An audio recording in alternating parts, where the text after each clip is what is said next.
सभी को प्यार भरा प्रणाम। आज हम बात करेंगे आखिर भारत में परमाणु शक्ति का उदय कैसे हुआ।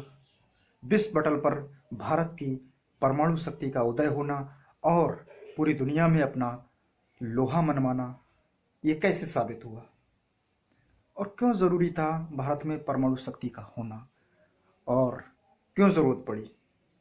हम बात करते हैं जब युद्ध पाक और भारत के बीच चल रहा था 1971 में, और जब एक पूर्वी पाकिस्तान और एक पश्चिमी पाकिस्तान आपस में लड़ रहे, जिसकी सहायता मांगी उस समय के पूर्वी पाकिस्तान ने, जो कि उस समय के मुखिया कहलाते थे शेख मुजीबुर रहमान, जिन्हें बंगबंधु के नाम से भी जाना जाता है। उन्होंने भारत से सहायता मांगी। उस समय की तत्कालीन प्रधानमंत्री श्रीमती इंदिरा गांधी जी ने उन्हें सहायता देने का वादा किया और विश्वास जताया, और मुक्ति वाहिनी सेना के नाम से चला अभियान, गोरिल्ला युद्ध चले। और फाइनली जब युद्ध चल रहा था तो उसमें बीच में एक टर्निंग पॉइंट आता है,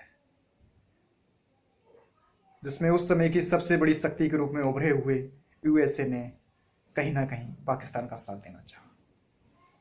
और वो पाकिस्तान का साथ ऐसा था कि उन्होंने अपना 7वां बेड़ा बंगाल की खाड़ी में भेजने का पूरा प्रयास किया। और उस समय में परमाणु शक्ति नहीं बने थे, और दुनिया के कई ऐसे देश थे उस समय परमाणु शक्ति थे। चाइना था, ब्रिटेन था, यूएसए था, रूस था, फ्रांस था, ये परमाणु शक्ति बन चुके थे, लेकिन हम अभी उस कतार में नहीं थे। तो वो बार बार धमकी दे रहे थे, आप अपनी सेनाओं को पीछे हटा लो वरना हम परमाणु हमला कर देंगे। हमने अपना 7वां बेड़ा भेज दिया है। तो भारत को डर था, क्योंकि हम परमाणु शक्ति नहीं थे। अब देखिए उदय कैसे होता है भारत में, चेतना कैसे जागती है परमाणु शक्ति के लिए, जब कोई हमें धमका रहा है और हम किसी का साथ दे रहे हैं, लेकिन फिर भी हम पीछे नहीं हट रहे हैं।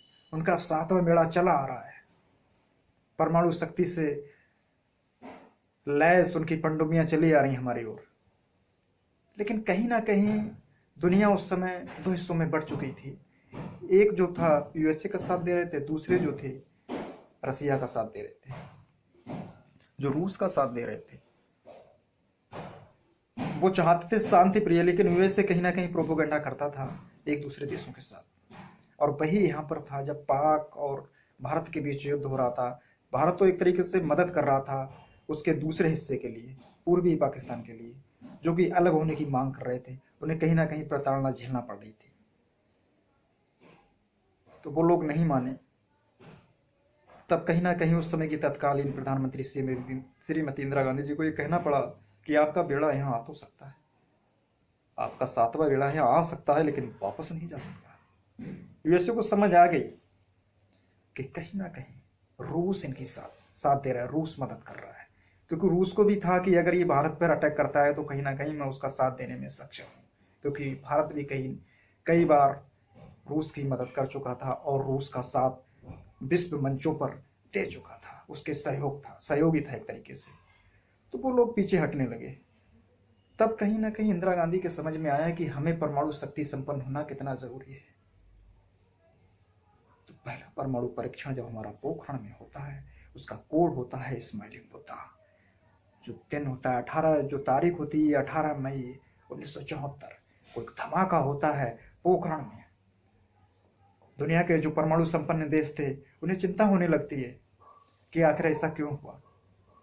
तमाम इंटरनेशनल एजेंसियां बैठालते हैं कि ऐसा क्यों चाहता है भारत, ऐसा करना क्यों चाहता है, क्योंकि वो चाहते थे कि हमसे आगे कोई ना निकले, हम परमाणु संपन्न हो चुके हैं।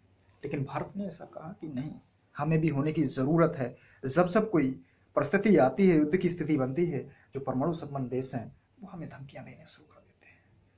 यहाँ तक कि जब हमारा परमाणु परीक्षण हुआ पोखरण में 1974 में, पहला परमाणु परीक्षण, तो जो परमाणु संपन्न देश थे उन्होंने मदद करने की मनाही कर दी।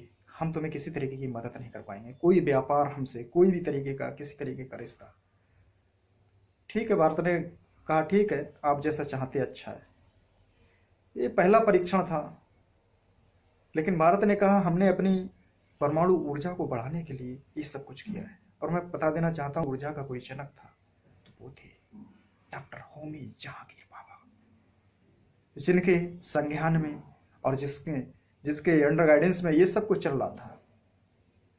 उस समय तत्कालीन इंदिरा गांधी जी ने परमाणु शक्ति संपन्न देश को सौंपा और जो परीक्षण हुए उनका पूरा बारीकी से निरीक्षण करवाया।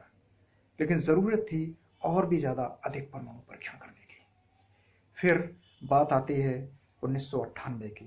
दूसरा जो परमाणु परीक्षण हमारा होता है, मैं दूसरे परमाणु परीक्षण की बात करूंगा।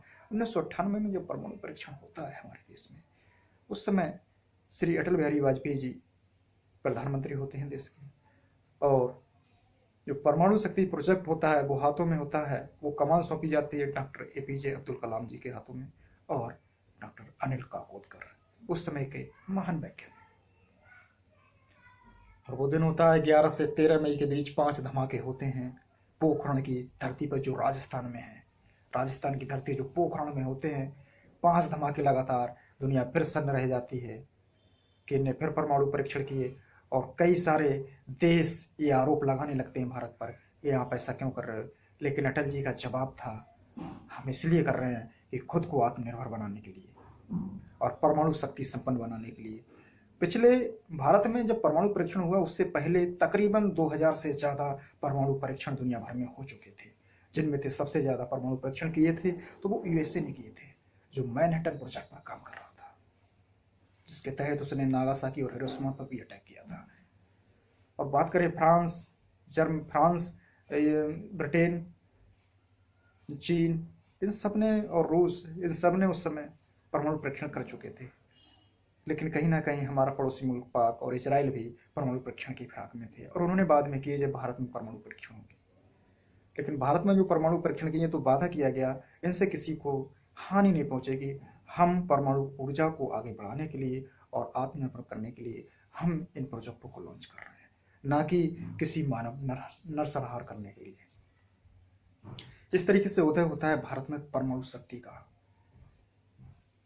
क्योंकि जब कोई दूसरा देश जब धमकाने लगता है, जब कोई दूसरा देश हम पर अटैक करने की बात करता है और वो हथियार कहीं ना कहीं हम पर होते नहीं, लेकिन इन लोगों को इसलिए ऐसा लगा, ये चाहते थे कहीं ना कहीं हम ही परमाणु संपन्न रहें और लोगों को धमकाते रहें, डराते रहें, और उनके बीच हम आपस में उनके सीमाओं के बीच टकराव कराते रहें और हम अपने हथियारों को बेचते रहें। और यही बात है कि आज भी भारत न्यूक्लियर सप्लायर ग्रुप का अभी तक हिस्सा नहीं बन पाया, क्योंकि वो कुछ देश वीटो पावर में हैं जो कह देते हैं नहीं, भारत को नहीं आना चाहिए, क्योंकि वो चाहते हैं कि हमारे हथियारों की सप्लाई कैसे होगी, क्योंकि भारत आ गया तो भारत अपने हथियारों की सप्लाई करेगा। अच्छे हथियार हैं तकरीबन, लेकिन जब तक हम NSG के हिस्सा नहीं बनते हैं, उसका मेंबर नहीं बनते हैं, तब तक हम इंटरनेशनल लेवल पर अपने हथियारों को बेच भी नहीं सकते, जो हमारे परमाणु संपन्न को जो अपने लिए उपयोग कर सकते हैं। ये था मेरा परमाणु शक्ति से संबंधित एपिसोड, आपको समझ आया होगा। अब मैं अगले एपिसोड में मिलता हूँ कि हमारे देश में इमरजेंसी का क्या मायने थे। इमरजेंसी के साथ मैं अगले एपिसोड में फिर बात करूँगा। तब तक के लिए जय हिंद।